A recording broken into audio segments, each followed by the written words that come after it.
2024 లేదా 25లో డిగ్రీ లేదా బీటెక్ చదివారా? సాఫ్ట్‌వేర్ జాబ్ కోసం ఎదురు చూస్తున్నారా? అయితే కోడ్ జ్ఞాన్ 100 డేస్ కోర్సులో చేరండి. జాబ్ సాధించండి.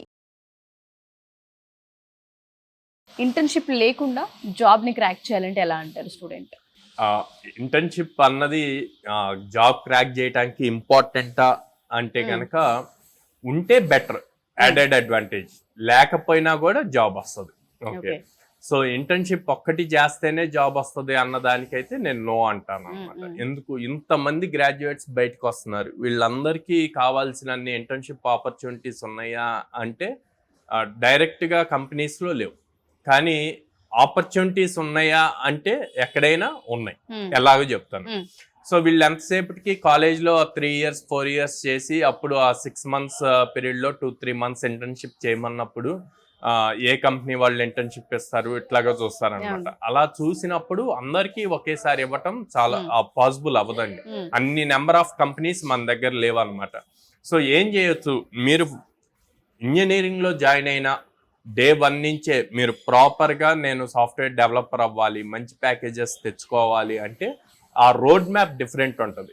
మీరు ఆ టైప్లో డే 1 నుంచి ప్రిపేర్ అవుతూ ఉంటే సెకండ్ ఇయర్కి వచ్చేసరికి మీకు కావాల్సిన బేసిక్ స్కిల్, అప్లికేషన్ బిల్డ్ చేయగలిగేంత స్కిల్ వస్తుంది. ఒకసారి అప్లికేషన్ బిల్డ్ చేయగలిగే స్కిల్ వచ్చాక మనకి చాలా ఆన్లైన్ ప్లాట్ఫామ్స్ ఉంటాయి. ఓకే, ఫ్రీలాన్సర్ వెబ్సైట్స్ ఉంటాయి, అప్వర్క్ అని చెప్పి ఉంటుంది. వీటిల్లో ఫ్రీలాన్సింగ్ ప్రాజెక్ట్స్ తీసుకోవచ్చు. మినిమం చిన్న చిన్న ప్రాజెక్ట్స్ బిట్స్ వేసి తీసుకోవచ్చు. అవి తీసుకొని చేస్తే గనక అవి మీ రియల్ ఎక్స్పీరియన్స్ అంటే ఇంటర్న్షిప్ చేస్తే ఎక్స్పీరియన్స్ ఎలా వస్తుందో అంతకన్నా ఎక్కువ వస్తుంది. మీరు ఓన్గా బిల్డ్ చేస్తూ ఉంటారు కాబట్టి. సో అండ్ ఇంటర్న్షిప్ ఫైనల్ ఇయర్కి వచ్చాక ఇంటర్న్షిప్ మీద ఫోకస్ చేసే కన్నా సెకండ్ ఇయర్ నుంచి ఇంటర్న్షిప్ మీద ఫోకస్ చేస్తే ఖచ్చితంగా ఆపర్చునిటీ ఉంటుంది. అలా ఫైనల్ ఇయర్కి వచ్చినప్పుడు చేస్తే అందరూ ఫైనల్ ఇయర్ లోనే ట్రై చేస్తారు. ఇప్పుడు మనం ఏపీ తెలంగాణలో every year 12 lakh members students pass out అవుతున్నారు, బోత్ డిగ్రీ అండ్ ఇంజనీరింగ్ నుంచి. అంతమంది పాస్ అవుట్ అవుతున్నప్పుడు ఆబ్వియస్లీ అందరూ ఒకేసారి ఇంటర్న్షిప్ ట్రై చేస్తే ఎక్కడి నుంచి వస్తుంది, రాదు. సో అందుకే సెకండ్ ఇయర్ నుంచి ట్రై చేశారు అంటే గనక ఖచ్చితంగా ఆపర్చునిటీ ఉంటుంది. అండ్ ఇంటర్న్షిప్ ఒక్కటివే జాబ్ తీసుకొస్తుంది అంటే నో అండి, కరెక్ట్ కాదు. నీ దగ్గర స్కిల్ సెట్ ఉండాలి. ఓకే, ఇంటర్న్షిప్ చేయాల, ఇప్పుడు ఏం చేయాలి, జాబ్కి అప్లై చేయాలి. ఇంటర్న్షిప్ అన్నది రెజ్యూమ్ లో మెన్షన్ చేస్తుంటే ఓకే, తిని రియల్ గా ప్రాక్టికల్ ఎక్స్పోజర్ కి చేశాడు అన్న ఒక పాజిటివ్ థింగ్. అలా లేనప్పుడు, ఇంటర్న్షిప్ లేనప్పుడు మీరు మల్టిపుల్ ప్రాజెక్ట్స్ చేయాలి. సో జావాలో ఇన్ డెప్త్ గా లైక్ మైక్రో సర్వీసెస్ ఎలా బిల్డ్ చేయాలి అన్నది తెలియాలి, స్ప్రింగ్ బూట్ మీద వర్క్ చేయటం తెలియాలి, క్రడ్ ఆపరేషన్స్ ఎలా చేయాలి అని తెలియాలి, లైక్ పైథాన్ లో ఫ్లాస్క్ ఫ్రేమ్వర్క్ ఎలా యూజ్ చేయాలి, జాంగో ఎలా యూజ్ చేయాలి, దాంట్లో రెస్ట్ ఏపీఐ, ఫాస్ట్ ఏపీఐస్ ఎలా బిల్డ్ చేయాలి అన్నది తెలియాలి.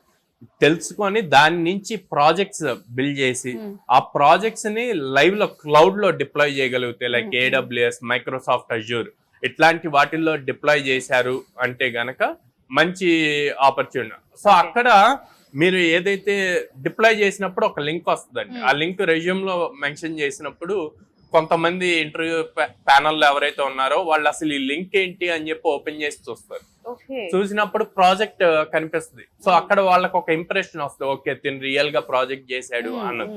సెకండ్, ఇక్కడ ఏదైతే నేర్చుకుంటున్నాడో అది ప్రతిదీ లింక్డ్ఇన్ లో యాక్టివ్ గా పోస్ట్ చేయగలగాలి. అలా పోస్ట్ చేసినప్పుడు అక్కడ వాళ్ళ నెట్వర్క్ ఇంక్రీజ్ అవుతూ ఉంటది. ఆ నెట్వర్క్ లో ఏదో ఒక HR చూసి ఇంప్రెస్ అయ్యి మీకు ఆపర్చునిటీ ఇవ్వచ్చు ఇంటర్వ్యూకి. Right. And Git hub maintain చేయాలండి. గిట్ హబ్ లో మనం డైలీ చేసే యాక్టివిటీని దాంట్లో ఎవ్రీడే మెయింటైన్ చేస్తే అది కూడా మీకు యాడ్ అడ్వాంటేజ్ అవుతుంది అన్నమాట. అంటే గిట్ హబ్ ఏం చూపిస్తుంది, కన్సిస్టెంట్ గా ఉన్నాడు, ఎవ్రీడే బ్రేక్ తీసుకోకుండా డైలీ నేర్చుకుంటున్నాడు అన్నది రెజమ్. అక్కడ స్టార్స్ వస్తాయి అన్నమాట మనకి. సో 365 days ఫిల్ చేస్తే 365 days గ్రీన్ టిక్ మార్క్స్ వస్తాయి. సో అది బాగా మంచి ఇంప్రెషన్ క్రియేట్ చేస్తుంది అనమాట. సో అందుకని మనం కంపల్సరీగా యాక్టివ్ గా ఉంటూ ప్రతిదీ ఇన్ డెప్త్ ప్రాక్టికల్ స్కిల్ నేర్చుకున్న దాన్ని ప్రాజెక్ట్ వైజ్ గా ఇంప్లిమెంట్ చేస్తే గనక ఇంటర్న్షిప్ లేకపోయినా కూడా ఇంటర్వ్యూలో మీకు ఈజీ అవుతుంది. సో చాలా మంది కోగ్నాన్లో జాయిన్ అవ్వాలనుకుంటూ ఉన్నాము, మన దగ్గర అసలు స్కిల్తో పాటు ఏం అడ్వాంటేజ్ ఉండే అవకాశం ఉంటుంది స్టూడెంట్కి, ప్లేస్మెంట్స్ ఏ విధంగా కల్పించే అవకాశం ఉంటుందని పేరెంట్స్ ఎస్పెషల్లీ అడుగుతున్నారు. సో మనం ఏం చెప్పొచ్చు అంటే, సో కోడ్నాన్ ఆల్మోస్ట్ 800+ కంపెనీస్తో అసోసియేట్ అయి ఉందండి. సో ఇన్ని కంపెనీస్తో అసోసియేట్ అయ్యి ఉండటం వల్ల మనకి వీక్లీ పక్కాగా 3 గ్యారెంటెడ్ డ్రైవ్స్ వస్తాయి అన్నమాట ప్రతి స్టూడెంట్ కి. సో అటు ఆపర్చునిటీస్ ఇస్తున్నాము, ఇటువైపు వచ్చేసి వాళ్ళకి ఇండస్ట్రీకి ఏ స్కిల్ కావాలో ఆ స్కిల్ నేర్పిస్తున్నాం అనమాట. సో ఈ స్కిల్ ప్రాపర్ గా నేర్చుకొని లైక్ ఎవ్రీడే క్లాస్ కి వచ్చి ఆ స్కిల్ నేర్చుకొని ఇచ్చిన ఆపర్చునిటీని యూటిలైజ్ చేసుకుంటే గనక కోడ్నాన్ లో జాయిన్ అయిన 4 months లోపే జాబ్ పక్కా క్రాక్ చేస్తారు. అది పక్కా. అట్లా కాకుండా ఒక రోజు వచ్చి ఒక రోజు రాకుండా ఏదో వస్తున్నాము అంటే వస్తున్నాము, ఇంటర్వ్యూ జాబ్స్ వచ్చినప్పుడు జస్ట్ అప్లై చేసాము అంటే అప్లై చేసాము ఉంటే ఆబ్వియస్లీ ఎవరం చెప్పలేము అన్నమాట. సో స్టూడెంట్ గనక 100% ఎఫర్ట్ పెట్టి డైలీ క్లాసులకు వస్తే వాళ్ళకి జాబ్ వచ్చే వరకు రెస్పాన్సిబిలిటీ మాది.